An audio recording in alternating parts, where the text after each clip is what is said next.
Welcome, everyone, to the Yiddish Neopronouns Workshop with Fregel Gertzowski, presented by Rad Yiddish and Queer Yiddish Camp. My name is Sorka Schneider. My pronouns are she, her, sie, ihr auf Yiddish. And for visual access, I'm a pale-skinned person with freckles, glasses, red hair, and red headphones. I'm wearing a pink and blue plaid shirt, and my background are some plants and shelves with a bunch of jars.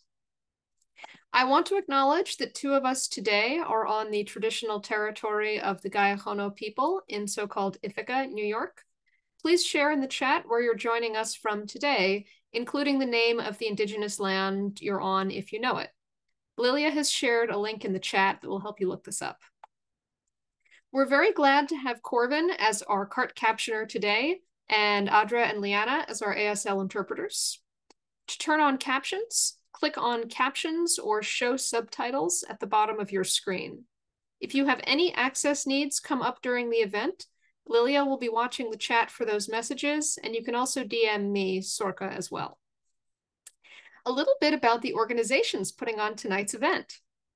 Rad Yiddish creates engaging, participatory, accessible Yiddish arts and cultural programming online and in Toronto through a feminist, queer, anti-racist lens.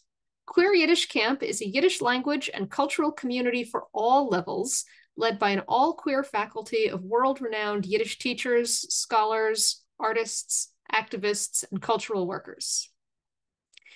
Rad Yiddish and Queer Yiddish Camp events like these are always free by donation, so we rely on our community's support to make them happen. If you can, send us $5, $18, $50, or whatever you're able to help us continue making these Yiddish cultural events accessible with CART captioning and ASL interpretation. Lilia has just put the links in the chat for making a tax-deductible donation in US, Canadian, or any other currency. Thank you so much for your support. I'm going to briefly go over our community agreements. All right, thank you. We respect people's marginalized identities. No racism, homophobia, transphobia, biphobia, femphobia, whorephobia, sexism, ableism, saneism, classism, ageism, sizeism, Islamophobia, anti-Semitism, faith bashing, or other oppressive attitudes or behaviors. We don't assume anyone's race, disability, gender, or pronouns. If you don't know someone's pronouns, ask. If someone points out something we said or did was harmful, we avoid getting defensive, correct the harm when possible, and aim to do better next time. We avoid jumping in and correcting others or offering comments when it's someone else's turn, unless they specifically ask the group for input. We are patient with slower speakers. When we're speaking Yiddish, any and all efforts to speak in Yiddish are encouraged.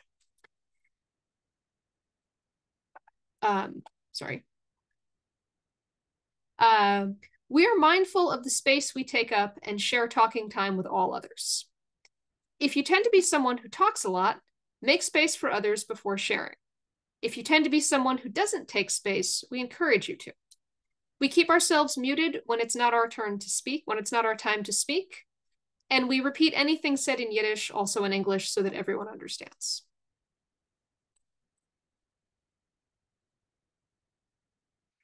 Now, let me tell you about our workshop facilitator. Fregel Gertzowski is a non-binary, queer, Fregel Gertzowski is a non-binary, queer, multiply Crip-mad, post-Soviet, first-generation immigrant settler, white Ashkenazi Jewish, whose people are from present-day Moldova. Faye is a community-engaged arts and cultural producer, as well as writer, who lives, dreams, works, co-creates, prays, and heals in Toronto, and online. Fregel is the founder and director of Rad Yiddish and Queer Yiddish Camp, collectively building the liberatory and radical diasporic Yiddish futures we dream of and strive for. Thank you so much, Sorka. I'm just gonna pull up my little notes here. I'm Fragel, Fay, Fair, Fairs, pronouns in English, Fay, Fair, Fair, auf Yiddish. For visual access, I am a pale-skinned person with brown curly hair and shaved sides. My shirt is yellow, and in the background, there's the plant and the Sivan page of the Radical Jewish Calendar.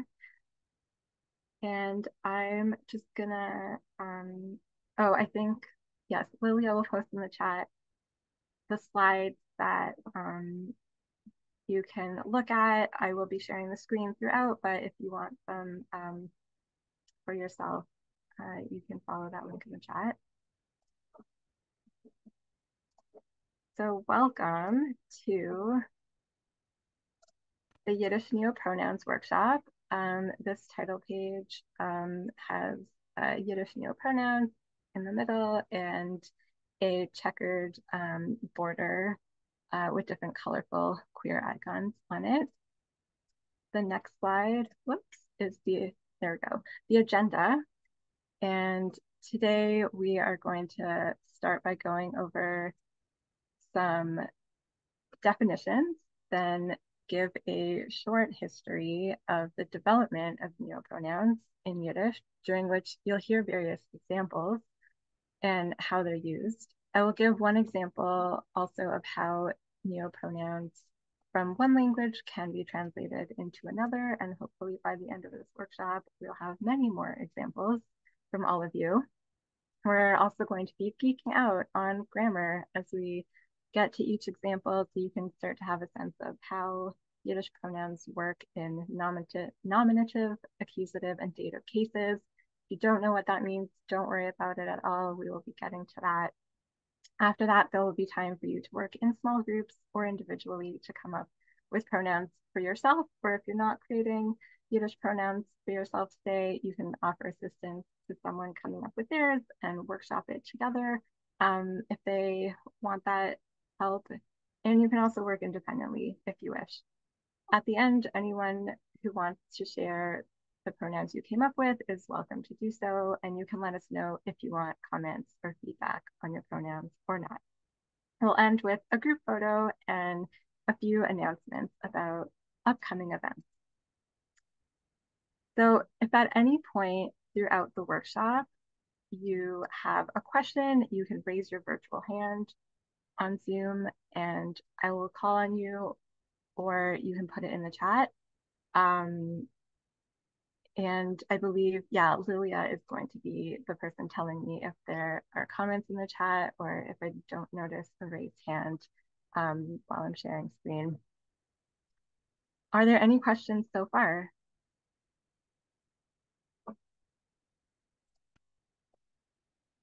All right, so I want to start by taking a temperature check of how familiar people are with the Yiddish cases, the 3 Yiddish cases. So I have a sense of how much detail we might go to.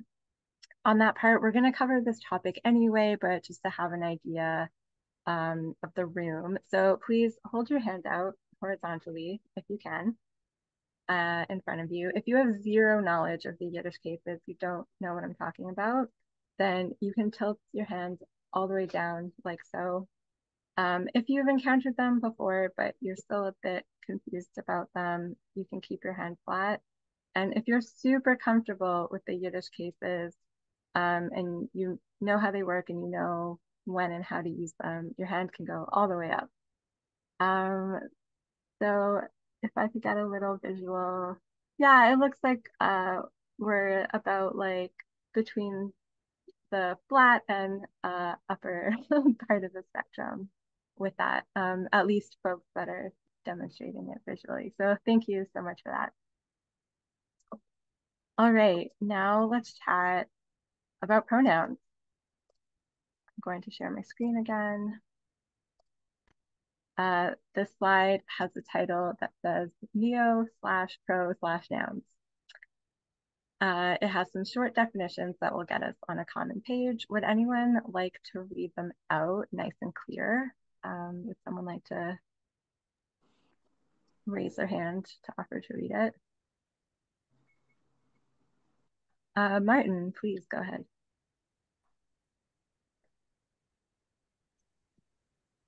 Neopronouns.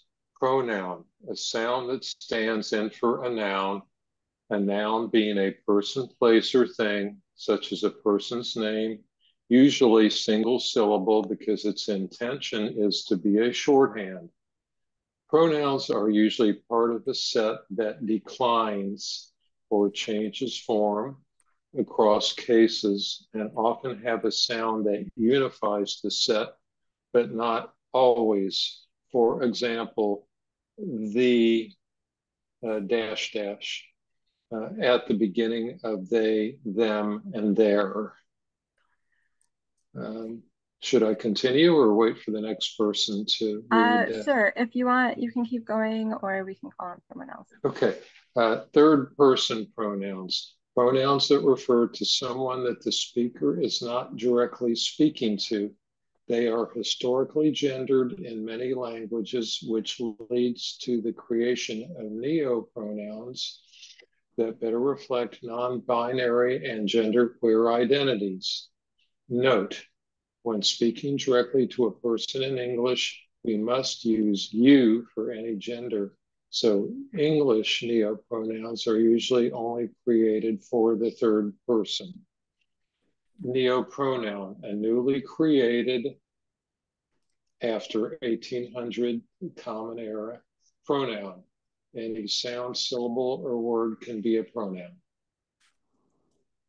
Thanks so much, Martin. And do we have any questions about these definitions or anything so far?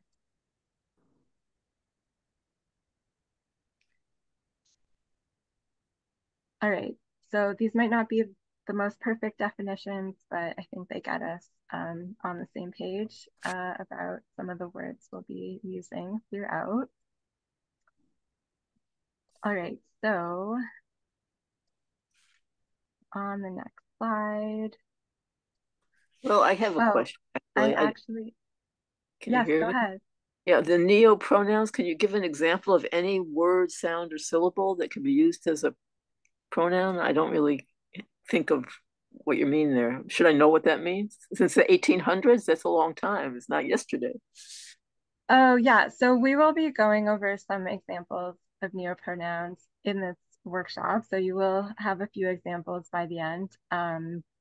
And also the after 1800 was just the like online Webster dictionary definition of a neopronoun. I think it's completely arbitrary. It means that it's like relatively new to the language, but I don't think it's a hard and fast rule.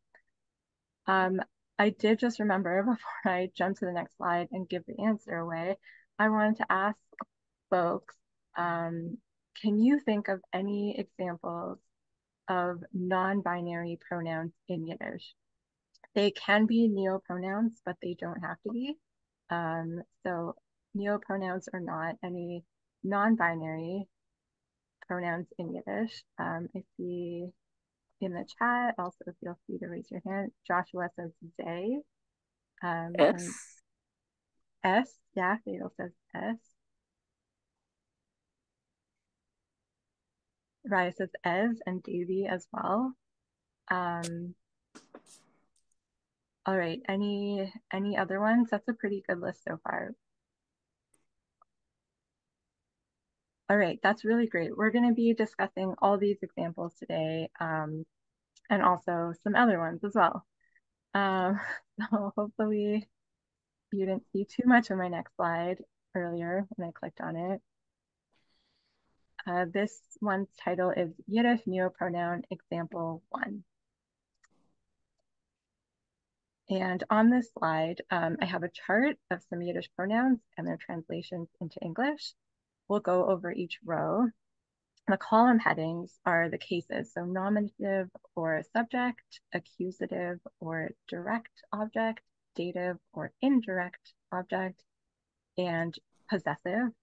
Don't worry about the indirect versus direct object if you haven't encountered it before. English does not distinguish between them, but many languages, including Yiddish, do, and I'll be talking about it in a couple slides. So this first example is the Yiddish neopronoun set as, seem, zir, zir.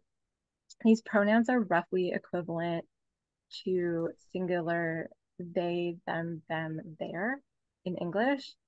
Below that, we have the binary Yiddish pronouns, sie, sie, ihr, which translates to she, her, her, and the other binary, ihm, sein, which translates to he, him, his. Non-binary Yiddishist and scholar Zohar Wyman-Kelman, who uses they, them, their in English and as ihm, sie in Yiddish, develop these specifically Yiddish-sounding neopronouns by combining sounds from each case of the binary Yiddish pronoun sets. So hopefully you can see my mouse on the screen. By combining and sie, we get es. Combining sie and ihm, we get zim. Ihm and ihr don't really combine to give zir, but is following the pattern of the z sound across the set. And then sein and ihr combine to give us zir. So any questions about this so far? This is our first example of a Yiddish neopronoun.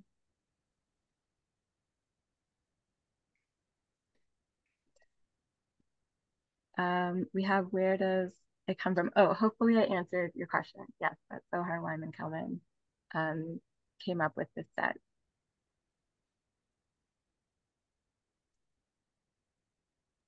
And Davy says it seems more parallel to the English neopronouns sie, dir, ziers. Yeah, I don't know the history of where that pronoun set came from in English, but definitely a good comparison. I don't see everyone's hand, or like I don't see everyone on one screen in case you are raising your hand. So hopefully, if anyone is, folks will let me know. And let's move on to the continuation of this chart. So on this next slide, we have the same chart with a few different rows. As I mentioned on the previous slide, the as pronoun set most closely corresponds to singular they, them, their, but as a non-binary neopronoun, it doesn't really have a direct translation. Instead, they, them, their most directly translates to the Yiddish they, their. While this is not a neopronoun set, as they are pronouns that already exist in the Yiddish language for the plural they are totally valid non-binary personal pronouns to use in Yiddish, just like we use singular they in English. Also, Yiddish has 3 singular gender pronouns, unlike English, which has 2. So the 2 non-binary ones we went over on the previous page, sie and but we have the other non-binary Yiddish pronoun es, ihm, sein, which is most closely equivalent in English to its. Some people feel the pronoun it is objectifying, but it is some people's pronoun in English. So s is perfectly valid to use as a non-binary personal pronoun. However, I don't think it's actually accurate to say that s translates to the English it, or more accurately, I would say that it doesn't only mean it, because the binary pronouns sie and are also used to mean it sometimes. So when referring to objects, because of the way that in Yiddish, not only people, but objects get one of 3 genders. So sie, es can all mean it, but sie and can be people's personal pronouns. I also think that s can act like a singular they if people choose to use it that way. However, you'll notice the dative and possessive cases, ihm and sein, follow the masculine binary pronouns. So maybe someone wants the challenge of creating some slightly different neopronouns for the S series that feel more gender neutral. just putting that out there. On the next slide, I'm going to go into a bunch of example sentences that will further demonstrate the difference between direct and indirect objects. But before we get into that, are there any questions or comments on anything so far? Feel free to raise your hand or put it in the slide, in the chat.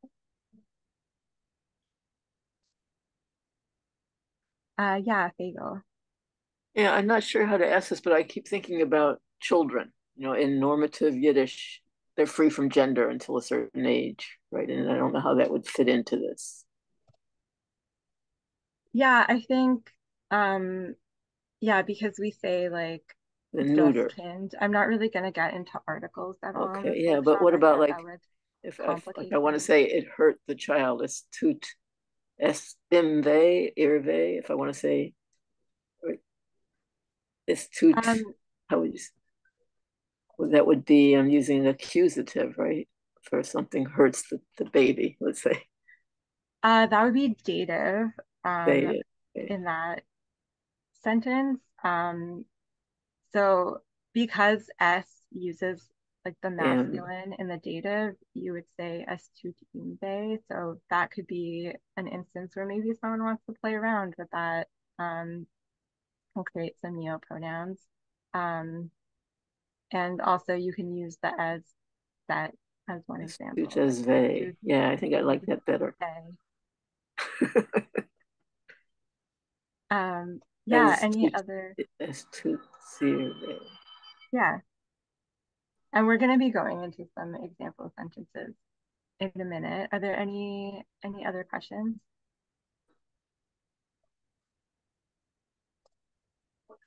Everything clear so far? All right. Let me just see where I'm at. We do have a hand. Yankel's hand is up. Oh, great. Yeah, Yankel. Hey, everybody. I just wanted to say I came up with a possibility for that non-binary Yiddish pronoun. I wrote it in the chat. SS sim sign. Oh, that's really cool.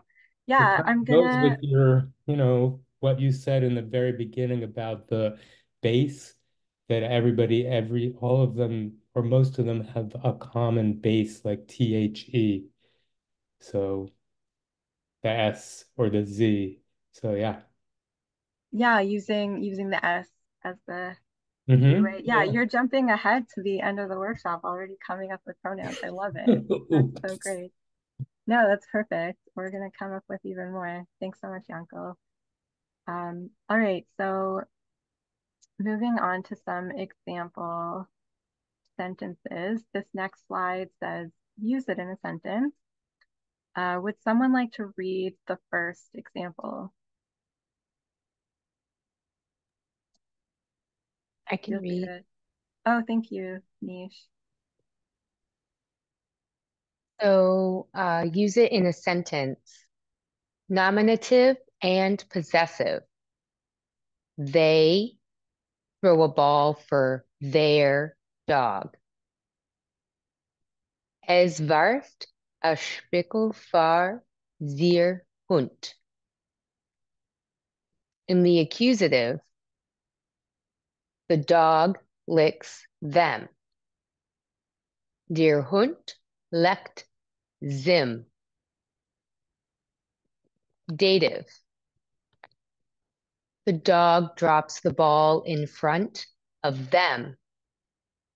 Der Hund trapt op die Spilke in Verroes von Zier.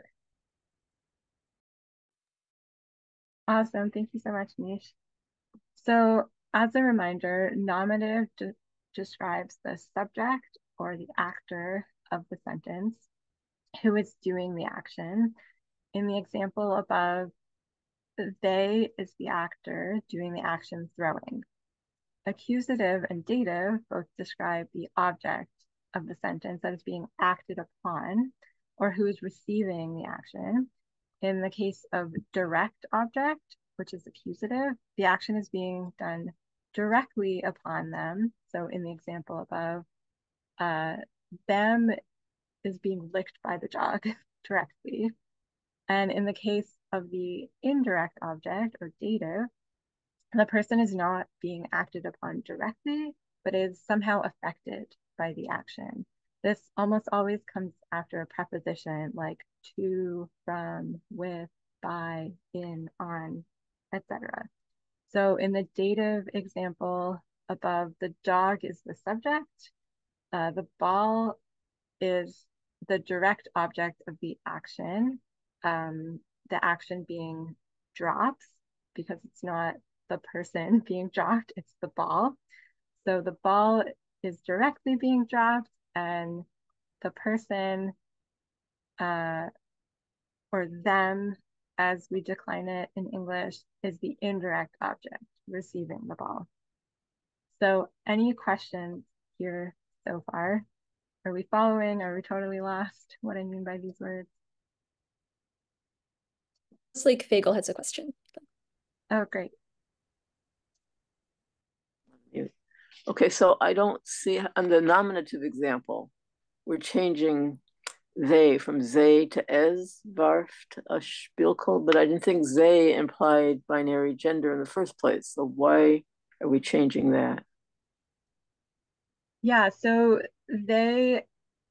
for the English, I'm using the singular they in all the examples, and then in the Yiddish, it's not a direct translation. I'm using the Yiddish neopronoun as Zim Ziad.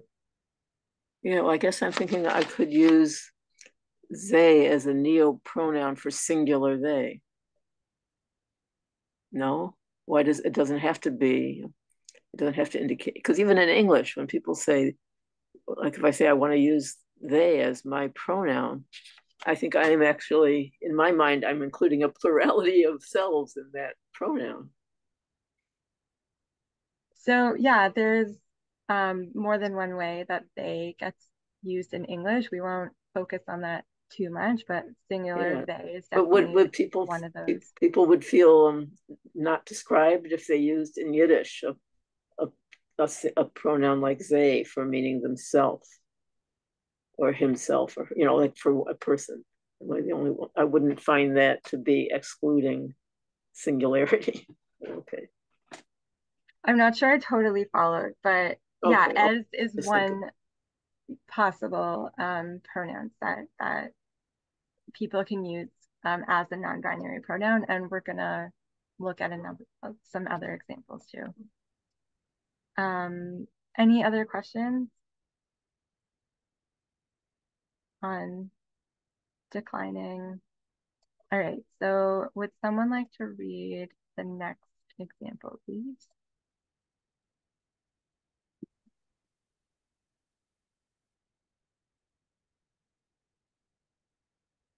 Feel free to raise your virtual hand or put it in the chat if you'd like to read the next one.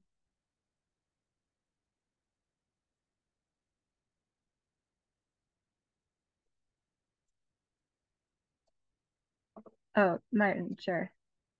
Thank you. Nominative. Faye is sitting on the porch. Faye sitzt often gar accusative. The mosquitoes are biting. Fayer. Die kommen Fayer bissen.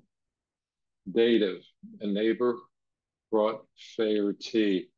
Schochen hat für gebracht tea. Let's see. The one underneath possessive is chopped off. You'd have to raise it up for me to read it. Oh, is that better, or is it still? It's still just partially visible, just a little bit higher.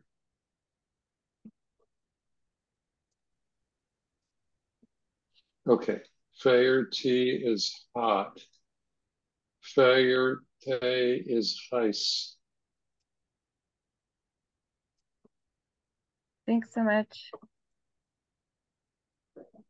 All right, so we have some examples of another neopronoun in action here. The English they, their, which translates in Yiddish to they, fer, feir.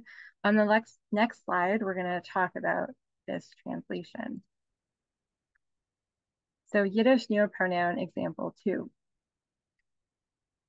This is another slide with a chart giving examples of pronouns declined in 4 cases. So again, the column headings are nominative or subject, accusative or direct object, dative or indirect object, and possessive. The Yiddish neopronoun they declines to fer, fer, feir, and this translates from the English they, fer, fer, fer. I've also put the Yiddish pronouns they, their for comparison. So here's a little story, and I'm gonna stop share for this part. They is an English neopronoun that I chose for myself after years of using they as a placeholder that personally didn't fit me very well. It is definitely many people's personal pronoun. I moved into this queer activist punk house on the West Coast, and one of my new housemates used the they, their pronouns. Being a witchy person who identifies as part fae or fairy, I knew I had found my pronouns. I was like, oh my gosh, why hadn't I learned about this sooner? Really often it's not until we're exposed to other options that we even think to make a change or think there could be other possibilities. But I pretty quickly started using those pronouns in English. And I just asked my friend Tareem recently and was told that they learned of the pronouns from an organization called -18 based in so-called Australia that I'd never heard of until 2 weeks ago when I asked Farah about it. So this organization has a neopronoun resource game on their website that you can check out and practice neopronouns on. I forgot to grab the link, but I will definitely put it in the chat later because I thought it was really fun. Anyway, back to this story.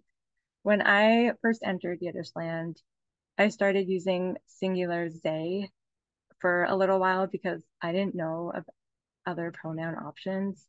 I don't actually remember when I made the change, but I decided at some point, hey, why don't I try to spell out my English pronouns into Yiddish letters, or at least the closest approximation, because Yiddish doesn't really have the AE sound. In transliteration, they were Fe, Fe, Yud, Yud, and Fer, Fe, Ayin, Resh. So where did Feir come from?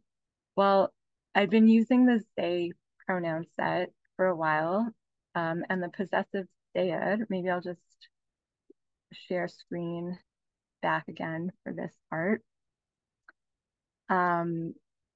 Yeah, you can see here the possessive Seir. I wanted it to sound a little bit more Yiddish and make it sound similar to the non-binary Yiddish pronouns that I'd already gotten used to using. So I changed there to feir. And at this point, I did not really consider this new pronoun set to be a set of Yiddish neopronouns. Since fe is an English word, I thought they were inherently English pronouns and that I was, quote, just transliterating. Now, the thing about neopronouns, and I did mention this at the top in the definitions, is that they're really just a sound that is essentially a made-up word.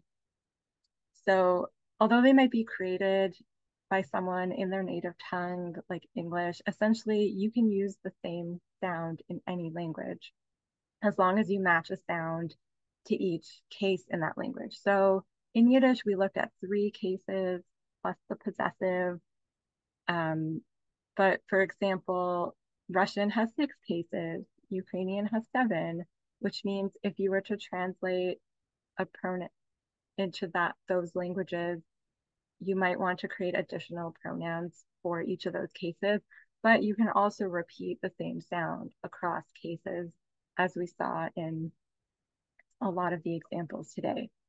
So a little bit down the line, I have friends and colleagues citing my Yiddish pronouns in their articles, course materials, presentations, or advocating that when others create resources about Yiddish gender and pronouns, that these they, fair, fair pronouns absolutely had to be included as one of the examples of non-binary Yiddish pronouns, along with they and es.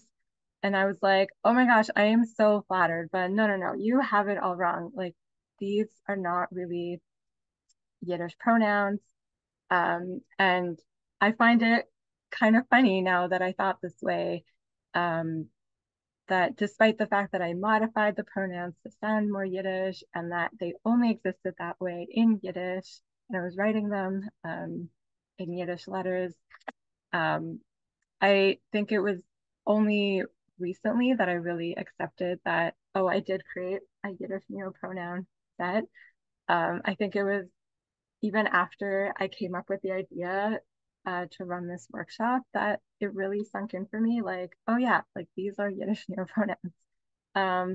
Like, okay, valid, you can cite me if you want. But I want you all to feel empowered to do the same, that you can also create Yiddish neopronouns.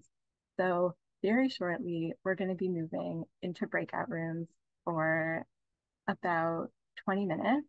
And you have the option to stay in this main room if you want to work on your own.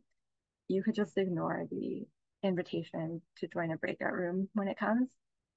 If you do join a breakout room, there will be about 2 to 3 people in each room.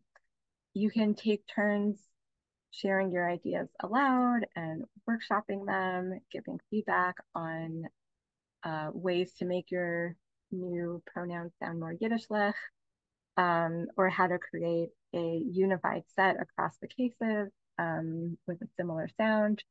You can structure your time how you want in the breakout rooms, but there will be pop-up notifications letting you know how much time is left.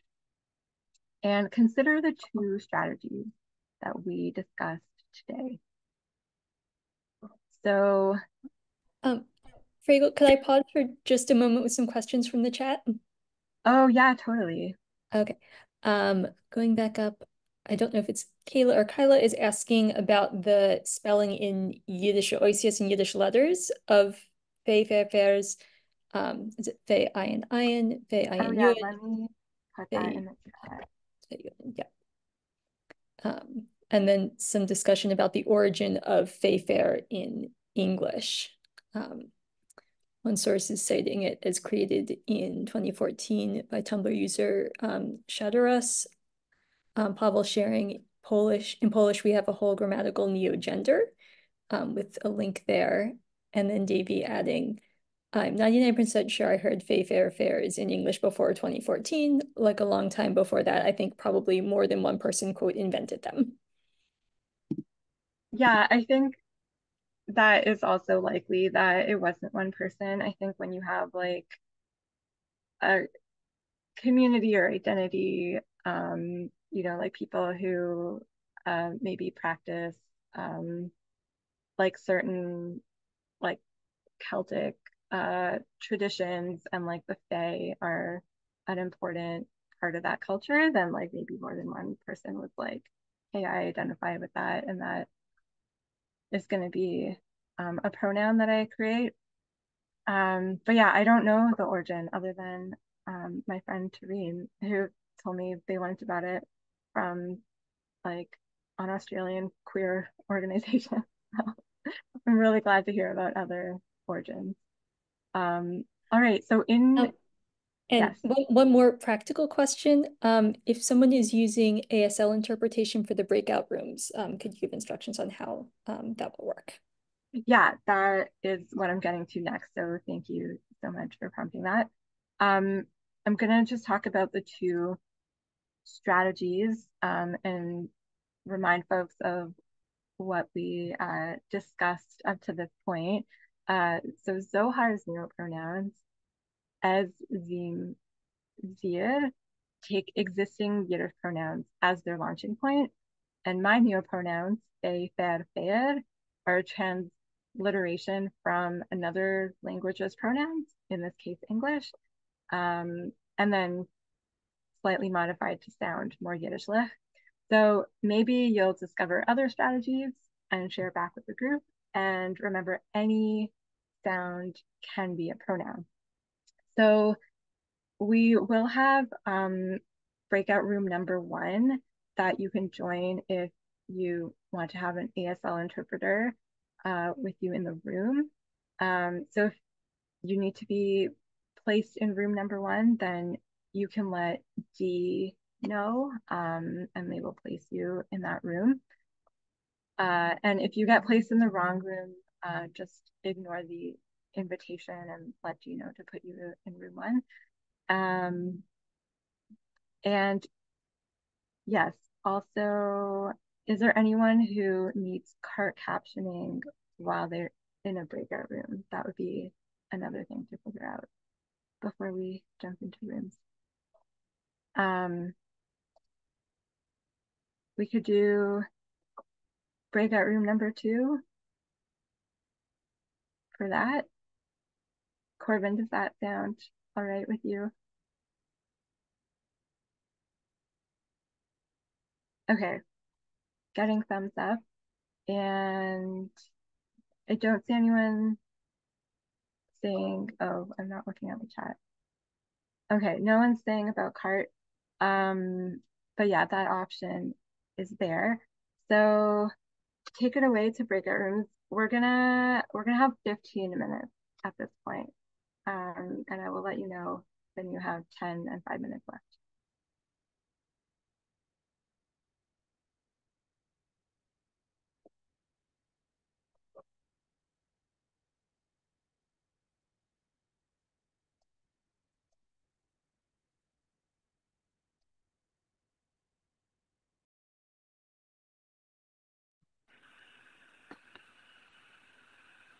Welcome back, everyone. I hope you had some fruitful conversation. I am really, really excited to learn what you all came up with. You're literally building the Yiddish language today, and that's really beautiful.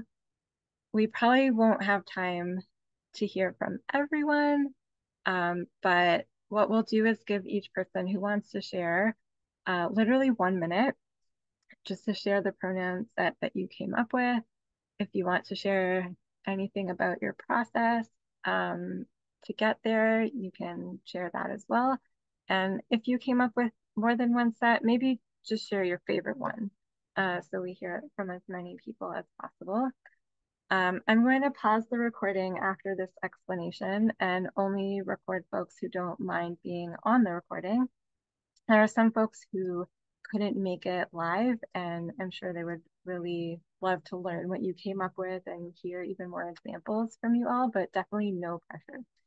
So when it's your turn, I'll first ask you if you want to be recorded, then please tell us your name and give a quick visual description for access.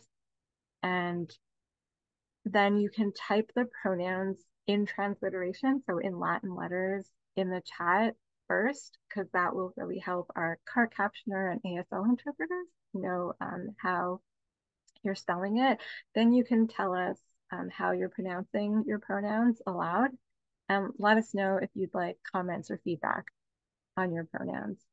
And if so, what type of comments or feedback you want. For example, you might want to hear a few people use your pronoun in a sentence about you so you can feel how they land for you.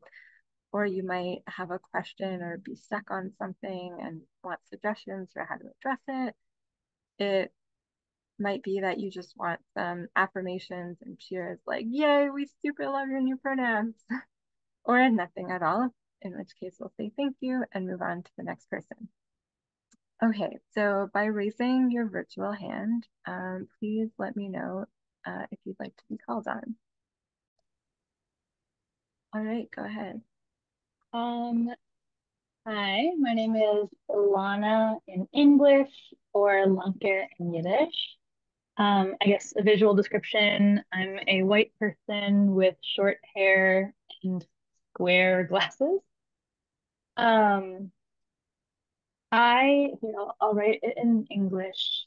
Um, it's hard to write in English. Um, this is the one that I came up with. Um, Not necessarily for me. I just was enjoying playing around with a lot of letters, and I like this one because it has um the character Sadiq in Yiddish, which is not found in English. And I also like it because, to my understanding, C is kind of like a question indicator, and I kind of like the idea of like ambiguity in the pronouns. I do not need any feedback, but I appreciate folks listening. Thanks so much, Alana. I love that. Anyone else? Yeah, Yankel's saying seer is related to adornment and jewelry, which I think is very fabulous and clear.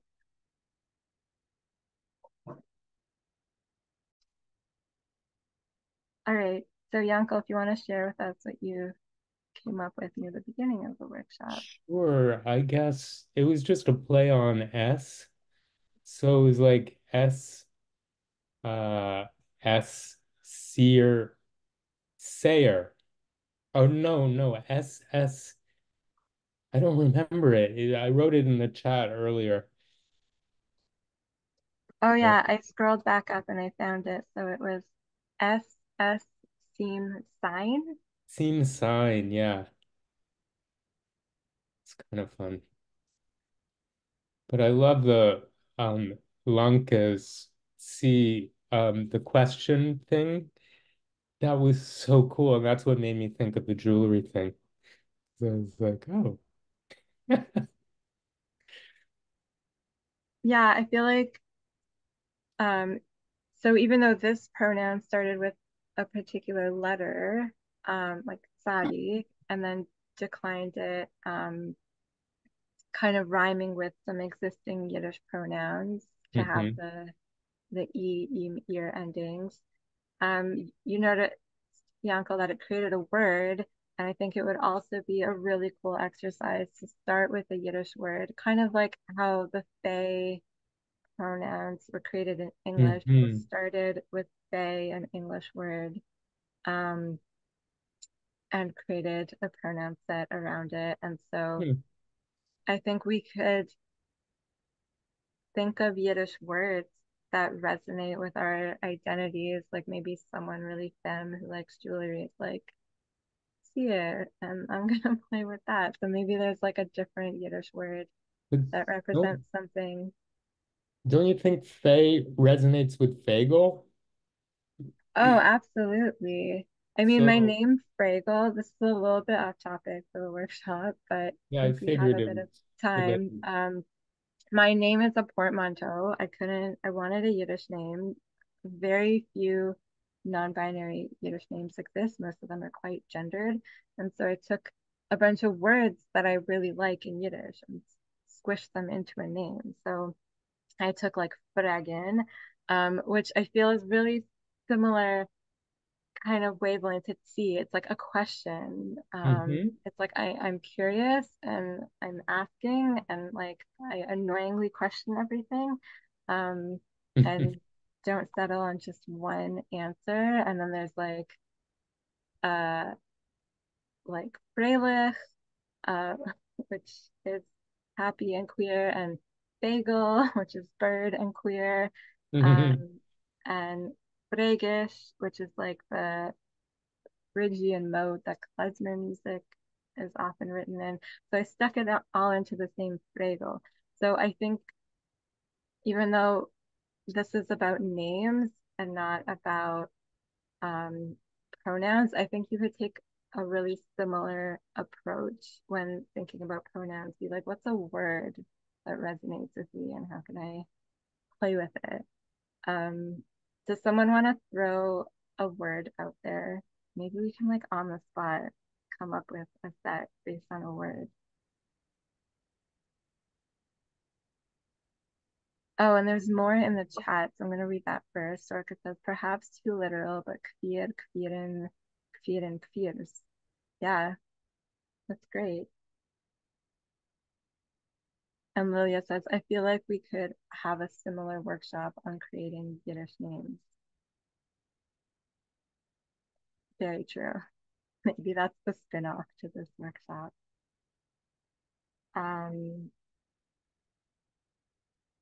So I'll give folks a moment to put like a little Yiddish word in the chat. It could be any word. And meanwhile, I'm going to read Corbin's comment about co's pronouns.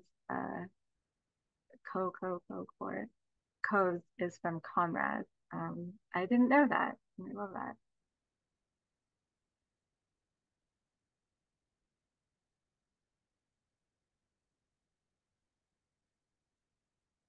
I know a lot of you know Yiddish and know more than one Yiddish word. So let's just throw any Yiddish word, the first one that comes to mind, and put it in the chat. Or if you want to raise your hand and say it aloud, that's fine too. Yam. Thanks, Mish. And do you want to say what it means? The seed. The seed. Yeah, that's beautiful. And Raya says hot. Okay, so let's start with yam. What would you decline that to? Would you change any letters? Would you add letters?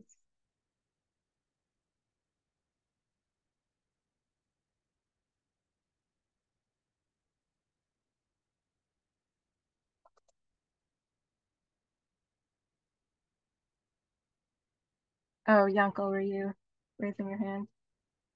No. Would it, we could do the thing where we rhyme it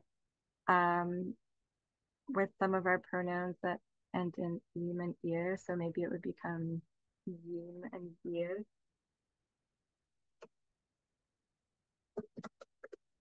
I'll just put that in the chat. Oh, Nish has yam, yim, ye, yev. Or is it yaev? I don't know if I should be reading that like Yivo transliteration or more of the English word.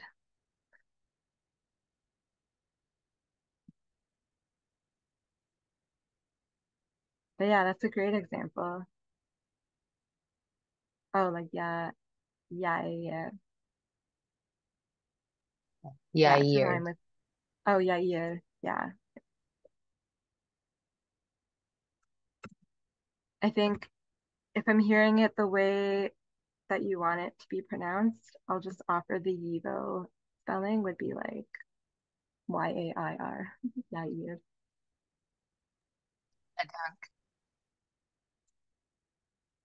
And then, yeah, let's play with hop, Ariah's idea. Do folks have ideas for how you would want to play with that one? There's no right and wrong answer. I hope by this point you realize that you can take any sound and turn it into any other sound.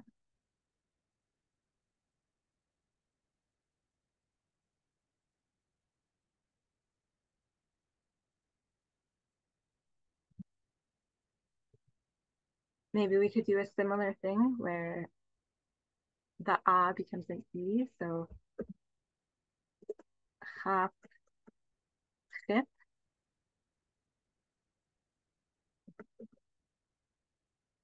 seen, chayev. For example, maybe someone would have taken it in a different direction. Does anyone want to give a try of like a different way of declining those?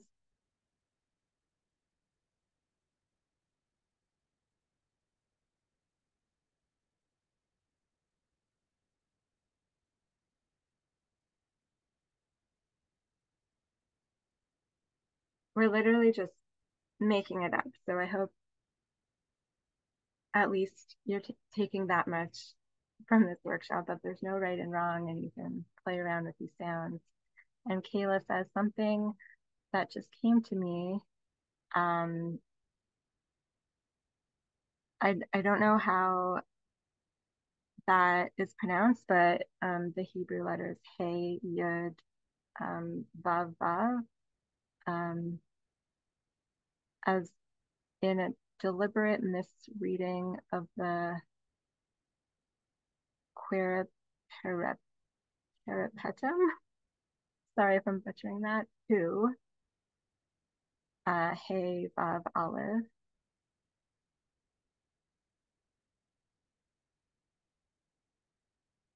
Can you say more about that, Kayla? Feel free to come off mute if you're comfortable with that. Like, you know how a lot of people will misread like Adonai as Jehovah. It's like the same idea here, but with the Hebrew personal pronoun she, where in the text it says he, but it's well, you read it as he, but it's spelled who.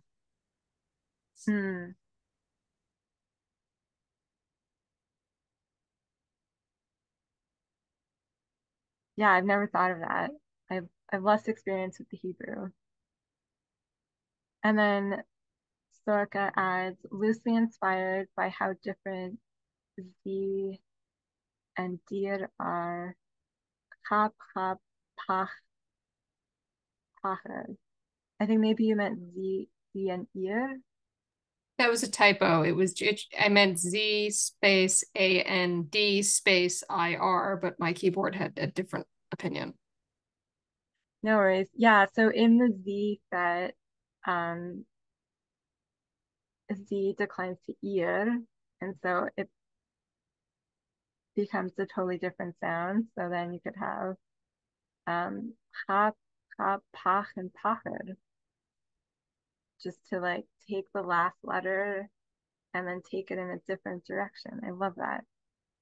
And Raya gives the example, spie, spien, spiel, which I totally love. You took the instructions to play with it, and you took the word in Yiddish for play, spiel, and created more neopronouns.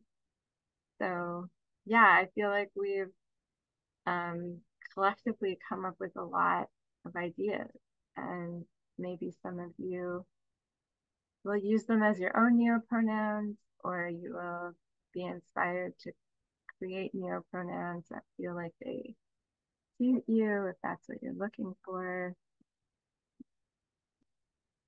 Before we close, does anyone have any questions or thoughts or want to share anything? Davey. Hi. This was really fun. Thank you. Um, I was thinking two things that sort of came together at the end. One is that the way that we tend to do personal pronouns in English is like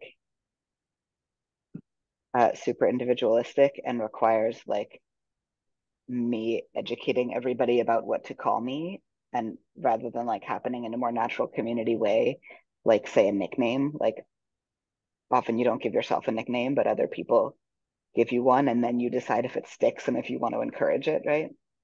And then also thinking about how we sometimes use nouns like pronouns without like making them without making them a consistent set of pronouns, but just like,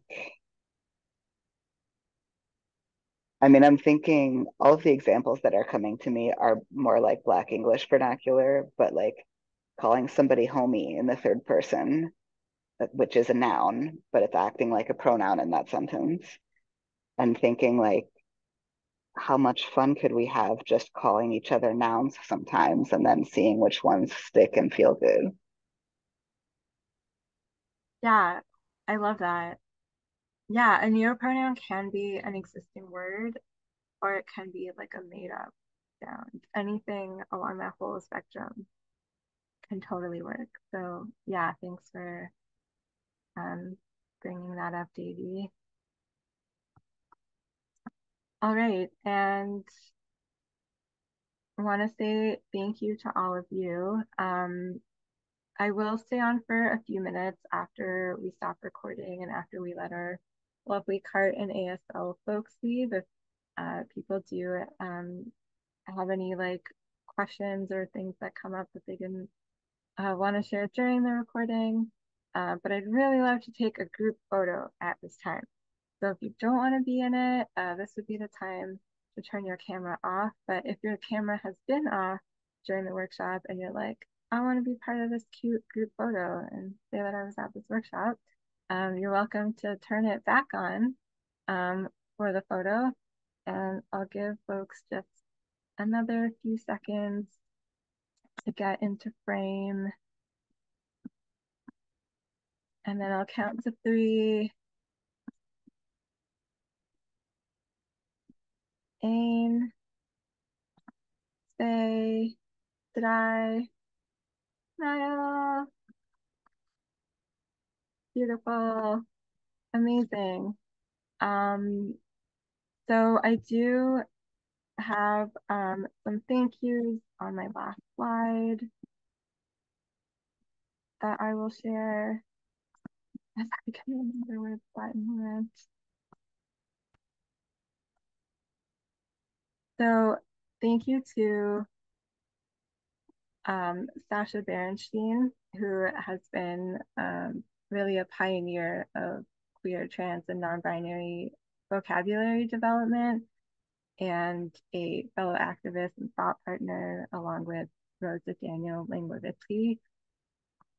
And also to Sarah Feldman, who developed a lot of the early material for teaching about trans and non-binary inclusion in Yiddish, as well as teaching about non-binary pronouns, and who mentored her class in developing an entire resource on this that's available on the INCABEB website. All those links will be put in the chat and shared in a follow-up email along with this recording and the slides. Zohar Wyman-Kelman, of course, for creating the first Yiddish neopronouns, and Tarun Sangha, through whom I discovered my neopronouns. And also I did find the link to the -18 game to practice using neopronouns. So that'll be in the chat as well. And now I'll turn it over to Sorka for more thank yous and announcements of our upcoming events. Yes, more thank yous. So thank you to Fregel Gertsovsky for facilitating this workshop, court captioner Corvin Dosty, ASL interpreters Audra Magidson and Liana Tapnek, Zoom tech support team, including myself, Lilia, and Dee, and thank you to all for coming out for this workshop. Once again, Rad Yiddish and Queer Yiddish Camp events are supported by your donations so that we can offer free, accessible events with CART captioning and ASL interpretation. If you enjoyed tonight's workshop and can send us $5, $18, $50, or whatever you're able to help us continue putting on these great events. Lilia has just put the links in the chat for making a tax-deductible donation in US, Canadian, or any other currency. Our next event is a Queer Yiddishists Schmoeskreis on Tuesday, July 9th, with breakout rooms for beginner, intermediate, and advanced speakers to practice and use your Yiddish. You can register at the link in the chat. In early August, Hinda Burshton, a Queer Yiddish Camp 22 faculty member all the way from Melbourne, will be leading an intermediate advanced Yiddish creative writing workshop. Highly recommend. Then on September 12th, we have a Radical Yiddish Games Night with Avi Fried and friends. We'll have more details on games and game leaders coming later this summer. And in early October, we'll have our next Queer Yiddish Schmoeskreis session.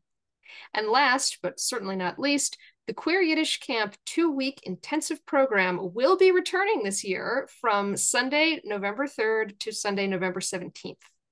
The registration links for our next two events, the July Shmuez and the August Writing Workshop, are in the chat, and you can join our mailing list if you haven't already to find out when registration will open for later events. We hope to see you soon. Seid gesund. Thank you, everyone.